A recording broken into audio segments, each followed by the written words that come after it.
There are two kinds of people in this world. The people who fail to do what they know they should, and those who keep doing things they know they shouldn't. Guess what? You're both. Hi, I'm your host, life and business coach, Marcy Barker, aka your loving kick in the pants. In this podcast, I'll teach you the 6 steps of my accountability code that will help you wake up with clarity and show up with aligned action steps that make follow through easy and peaceful. All right, let's jump in. Hello, my beautiful people. I am so excited to share this topic with you today. We're going to talk about sales, we're going to talk about mindset, and we're going to talk about some strategies that you can use to sell more things, update your mindset around that, and ultimately create a world where you are successful. Grab a pencil and a paper because you have a little bit of homework, all right? This podcast was inspired by somebody I've seen in social media cry and complain that their products don't sell. Now, this is not just like a one-time comment. This is a trend I'm seeing. And you guys, as an admin of a business group full of women, I see trends and I see posts by certain people and I start to form opinions based on the history of what I see. You guys know, don't act like you don't use social media to stalk people and see what they're doing time after time after time. But Facebook also likes to show you things that you engage with. And I have engaged with this person because I've tried to help them. And then I finally got to a point where I was like, you know what? I'm just going to do a podcast episode about this because it's a good way for anybody who wants improvement to get improvement. Okay. So this is the post I made and we got a lot of comments on it, which I'm excited to read to you. The question I proposed was, what advice would you give to someone who is constantly complaining that their products don't sell?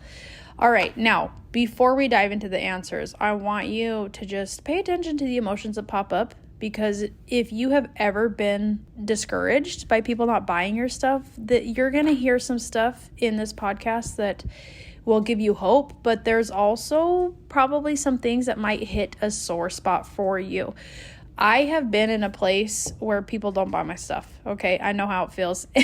And my sales experience started a very long time ago. Even when I was a kid, I had to go out and make the money that I wanted to play sports and all that. And I remember getting a catalog in the mail. I wish to this day I could remember who it was from because I wish they still did it. But you would get a catalog in the mail and you would get $3 for every item that you sold.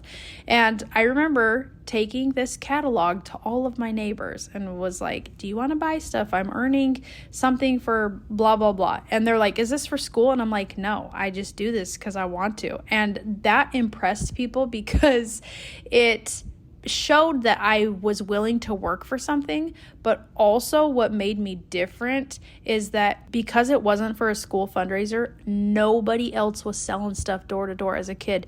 You know when those chocolate fundraisers come out and your kid is like dying to earn a bouncy ball by selling $60 worth of candy bars, and it makes it even harder because all of the neighbor kids are selling the exact same candy bars. And they tell you, like, don't go to strangers' houses, but you know that the neighbors' kids are going to all of the neighbors that they don't even know. So, yes, sales started for me as a young kid, and I learned some things that make selling easier. So, as you listen to this, I want you to just think, like, what is your sales experience? How long have you been doing it? What are you trying to sell? And use this podcast as a point of reflection, just like we talked about last week. See what comes up and think about how you can improve by being honest with yourself. Now, growing up doing sales, I didn't know I was doing sales. Nobody trained me to do sales. I just went out and I knew that I had a goal that I wanted to reach, and you just don't stop until you get it done. And one of my mentors early on in my sales training, when I was actually learning how to sell, said that you don't give up on your goals. It's just like when you go camping and you've been sitting by the campfire, and after you go camping, your sweatshirt smells like smoke and so does your hair. She said, well, when you wash your sweatshirt, it might come out in the washer the first time, but maybe when you wash your hair, like the smoke smell is not going to come out the first time. So are you just going to leave your hair smelling like campfire smoke? No, you're going to go wash your hair and you're going to continue to wash your hair until the smell is gone. Sales is the exact same way. If you are not persevering until you hit a goal or you adjust your goal or you feel good about your progress, like you're going to have to deal with the same old problems. So when I learned to sell, I realized that there was a lot of power in taking constructive criticism and also allowing myself to be like, that did not work. That actually kind of sucked. So there were lots of days. I actually sold Mary Kay makeup when I was 20. I had 2 little babies. I was in school and, I got a text from somebody that was like, hey, can you do me a favor? I'm trying to reach a goal. I just need to do a facial. And I was like, sure. Showed up to do a favor for somebody and realized she was already driving a pink Cadillac. And I was like, I'm not doing her a favor. But she definitely had some sales tactics that worked on me. And I took that information and I thought, you know what, how can I do something similar but feel in alignment with what I'm telling people? So that's all a part of sales. So we're going to talk about some of these comments that came in. We're going to intermingle it with some sales tips, some strategies, and most importantly, mindset, because this whole question was triggered by somebody having such a poor mindset about their sales. And nobody can change your mind for you. So take a deep breath and just know that things are going to get better when you choose for them to get better. When you look at them differently, when you start doing some of the things that you learn will make you successful. All right, so to read the question again, what advice would you give to someone who is constantly complaining that their products don't sell? Now, this is kind of a harsh question to begin with because it's like, what do you say to somebody who is complaining all the time? Do you call them out? Do you say, hey, your stuff sucks? Do you say, hey, you're not even trying? Or do you say, hey, your stuff doesn't sell because you don't want it to sell, because you just tell everybody that it doesn't sell? Okay, the first question or answer comment said, make sure you've got the right message for your right audience. By right, I mean make sure it resonates with who you are and what you're meant to do. All right, so this is a very important topic in sales, and that is attracting the right target audience, okay? So if you're complaining that your product doesn't sell, let's say it's like a boutique item, okay? I used to do boutiques years and years ago, and somebody was selling like a handmade bag that kids could take to church, and you'd put in your crayons and your markers and all of that. So let's just pretend that this person sells something like that, and they say, this is not selling. This is not selling. Well, what is the right message to the person who would actually buy that thing? Well, if she markets it as a quiet item in church, then she's going to want to look for people who attend church. She might also want to look for people who have small children. She might also want to look for grandmas because they have grandchildren. So when somebody is saying, make sure you've got the right message for your right audience, it's very important that you take that product and you say, who was this created for? Did I create it because I loved it, or did I create it because I think other people need it and they're asking for it? Okay. So think about that with your own product or your services. Is this something that you would buy? Is this something that you created because you wanted and you thought that other people would buy it? Or did you see a need and you're like, I can fulfill that need and I can make money doing it? So ask yourself, do I have the right message for the right audience? All right, another comment said, if they are pre-making everything, I would say to stop catering to your likes and pay attention to what the customers like. And don't pre-make anything other than a sample or 2. If possible, learn to do mock-ups. That's a really good tip. Now, I don't sell physical products. I mean, I sell my book. You guys can buy my book on Amazon or even from me. But people who do make custom items or crafted items, I can definitely see how this would be a problem. And going back to Mary Kay, all right, when I first started, my husband was like, you can put $1,000 into this and see where it goes. Well, no, I got sucked into buying the $1,800 starter kit. And I remember my director saying, oh, I'll put together the order for you because I know what people buy. And in my starter kit, $1,800 worth of makeup. Double that, because Mary Kay's cost was half price at the time. I don't know if it still is. I think it is. But in my starter kit, I got tons of lipstick and lip liner. And I was like, I don't wear this stuff, and I don't really know many people who do wear lipstick. I was 20 years old at the time. I was a mom of 2 kids, and I definitely was not doing full face makeup. So it was really hard for me to sell something that I didn't really wear. However, this comment is saying, don't worry about what you like, pay attention to what your customers like. So guess what I did? I started paying attention to people who are wearing lipstick. And I was able to sell lipstick to people who bought lipstick. And I didn't need to be a fan of lipstick or wear it every day to sell it. And I think that's a really important thing that you can consider in your own business. Like, I even have a friend, she is a wonderful artist, very, very good. And I have some of her beginning pieces because we've been friends for years. And I asked her, I said, how come you're painting flowers so much? Like, you used to paint all of this other stuff, abstract and kind of weird stuff. And, I liked it. And I said, how come you just do flowers now? And she straight up said, flowers sell. That's why. Because everybody likes floral stuff. And because she listened to her clients and her audience, like, she started doing better in business. And it's not that she still can't paint the other things, but when it came to making money, she's definitely not complaining about people not buying stuff because she's making what they want. Somebody said, I found the key to selling your product, at least in my industry, was to build relationships first. People won't care how much you know until you show them how much you care. Don't focus on the sale, rather focus on the person. This one, 100% true. And in my line of work, life and business coaching, it is all relationships.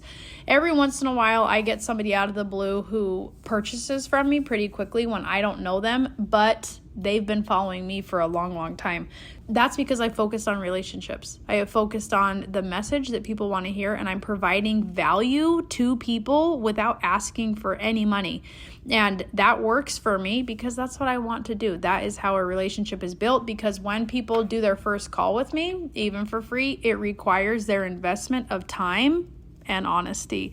So I would advise for you to think about, what are you selling, and is it transactional based? If you're like, hey, I sell candy machines, like, I don't need to be friends with the person, like, they buy it for gifts, then consider that. Maybe it's not about relationship building when it comes to business to customer, but when it comes to business or customer to customer, then you're going to have to consider how relationship building fits into your process for success.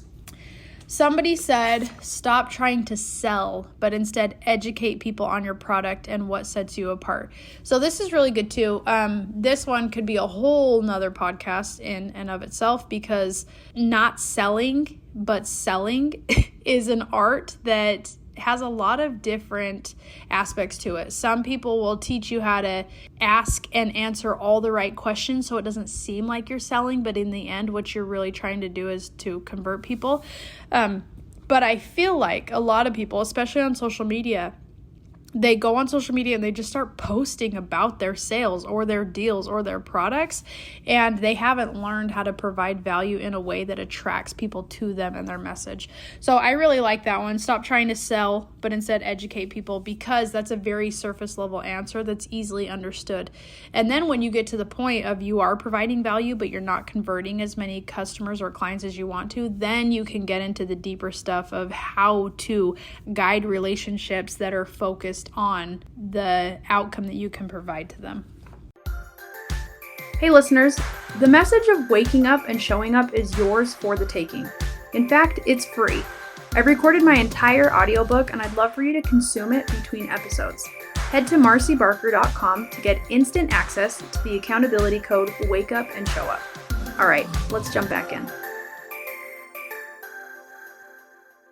Another comment said, it's a hard thing to say to someone, but they need to get clear on who they sell to and if who they want to sell to is even interested.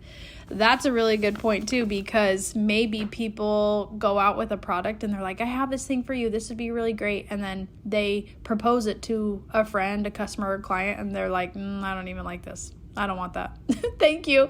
And now that I say that, sometimes when I go to like trade shows or expos or boutiques or vendor fairs, I honestly love to go to every single booth. And wait for them to sell me something, because I like hearing their pitch. I like hearing how they're selling their product, and I like to ask myself if I'm genuinely interested, because if I am, then I want to support their business. But if I learn everything they've told me about it, or they've even tried to sell it to me and it's not right for me, then I feel very aligned in saying, great job, but it's not for me.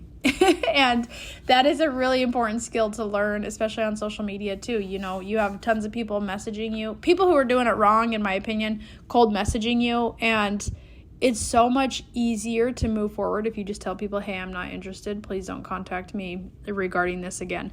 And if you're trying to sell a product and you feel like that's happening to you a lot, people are ghosting you, your email open rate is not very high, it's like maybe you're selling something that just nobody wants, and you thought that you wanted it, or you thought that they wanted it, but they don't. So it's kind of like in the last couple episodes, I shared about my cart ad at the grocery store. I put my ad on a shopping cart at the store, and nobody was looking at it. And I made a big, expensive mistake by thinking people wanted it only because at one point I had shopped from a shopping cart ad. So I can see how that would be hard to tell somebody. And the good news is that you're listening to this podcast with an open mind. So don't be afraid to ask people, is my product even something people would want? And it's okay if it's not, because then you don't have to go waste your time and money and energy in doing it when people really just don't even want it. All right, another comment. There are a few more. This person said, I would tell them they need to gain feedback from people as to why they aren't buying. I've seen everything from the price is too high, or it's too low, or it's out of date styles. Not sure how I would use that, but you need feedback to know where to start. This is a really good thing too. This could also be considered market research. You have to know what you're providing to your ideal client, what they want to spend, and it's important to know why they decline as well. And I've actually asked people too, this was actually kind of funny. A year ago, I was finishing up a program, and my client said, I loved this program, I loved your workbook, and I want more. However, I don't want to do the workbook again because I don't feel like I want to do a lot of work from a workbook. How do I keep working with you, doing personal calls one-on-one? And so I had to take the time to say, what am I going to offer? What do I think is next for my clients? This is a really good point. Maybe people don't want to do the workbook after they've done a whole program with it. So I put together this whole offer. I put together the perfect plan that this client was asking for. And I said, okay, here it is. And she declined. She did not do it. And I was like, what? I was very confused by that because I created it just for her. And I wanted a lot more clients just like her. So I thought it was the perfect thing. And I asked her, why didn't you want it? And she said, I wanted to go through your program to see what it was like because you're very successful, but I don't want to pay that amount of money for what you put together because it was what she wanted plus way more. And because I didn't offer her exactly what she wanted at a price point that felt good, she didn't take it, which was totally fine. I got a lot of great feedback from that interaction. But the cool thing about it was me taking action. Guess what? 9 other people took that offer that she didn't, and it made a good transition for me. But I wouldn't have known how to continue offering or continue building that relationship if I never asked them why they declined. So be open to feedback, especially if it can be kind of scary. That person since then has not spent another dollar with me. And sometimes I'm like, oh, did I screw it up? But I have to remember that me moving forward in alignment is bringing a lot of good. And it's okay for people to crisscross and work with you at one point and then take a break and then come back.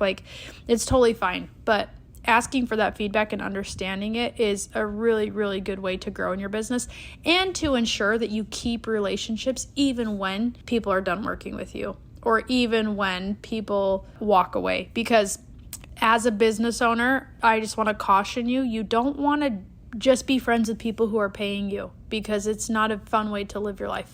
It's very important to have genuine relationships that aren't only because it's a client coach or client customer relationship. So that's just a little bit of personal stuff that I learned, that I want to be friends with my past current and future clients just because I want to be friends with them, not because they're paying me or not paying me or whatever. So anyway, ask for feedback. It can be hard, but ask for feedback because it is so valuable.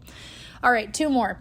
Somebody else said, they are creators of their reality, and the things you say, both out loud and in your mind, create the world you experience around you. So when you repeatedly say, my products don't sell, you create a world where your products don't sell. So that's first. There are probably strategic things to work on after that, but if they don't grasp this concept first, no amount of strategy will fix this part. Now, 100% agree. I absolutely love this comment because your words matter, your actions matter, and the things you put out there matter. I went to a networking group one time and I ran into a lady who I had known previously for a very short time, and I was excited to talk to her again because the last time I had talked to her, I said, hey, I missed you in that networking group years ago, and she said, I left because I got no business.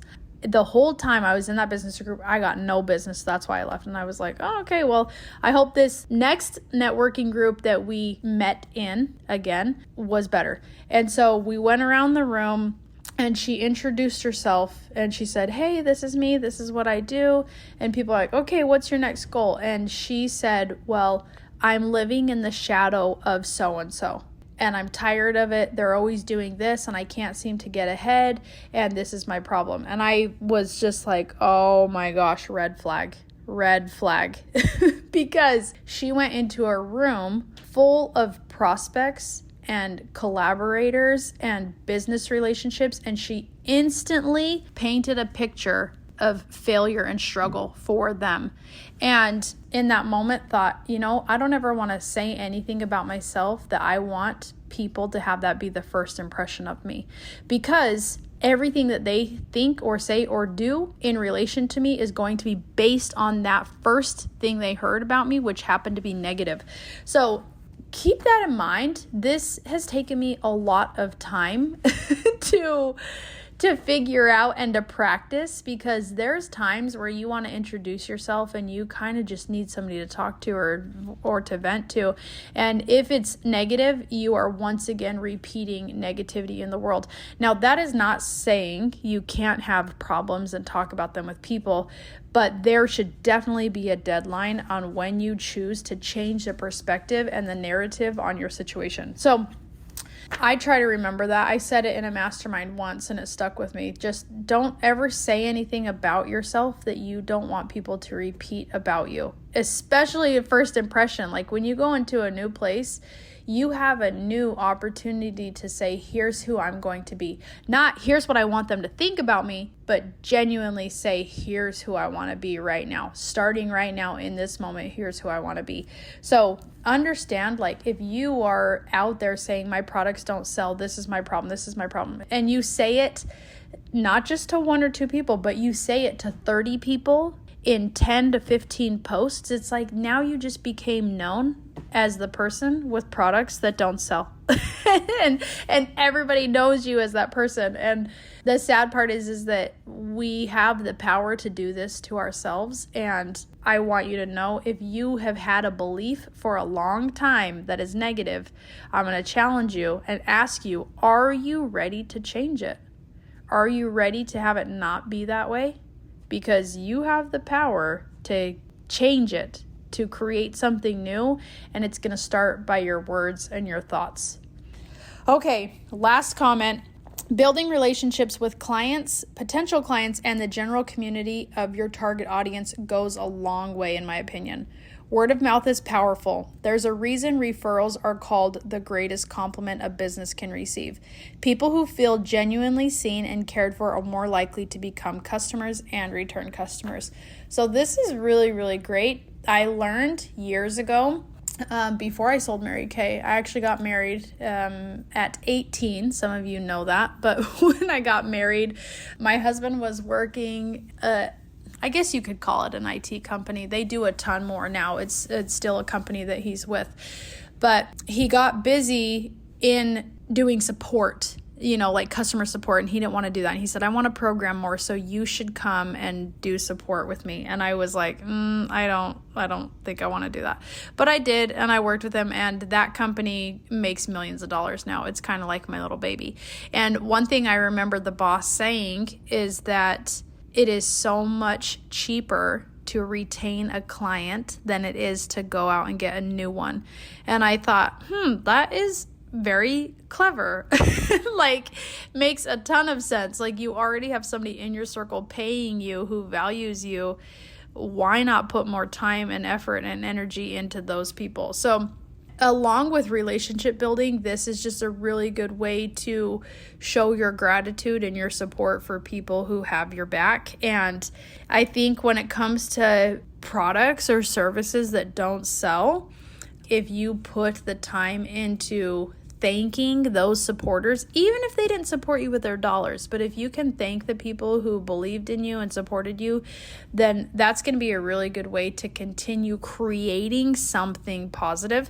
And I totally agree. Like, I have never heard that before, but when they say referrals are called the greatest compliment a business can receive, I think that is truly awesome, because that means somebody's talking about you behind your back in the best way possible. And not only is that a great asset to your business, but it is a marker of success. And I think that's kind of it. Like, if you have products and services that don't sell, like, there's a lot of work to do, but it is possible. It's 100% possible. So I hope that if you have been in this boat, or you've been in a rut where you're like, I'm not selling as much as I want to, I hope this podcast has been helpful.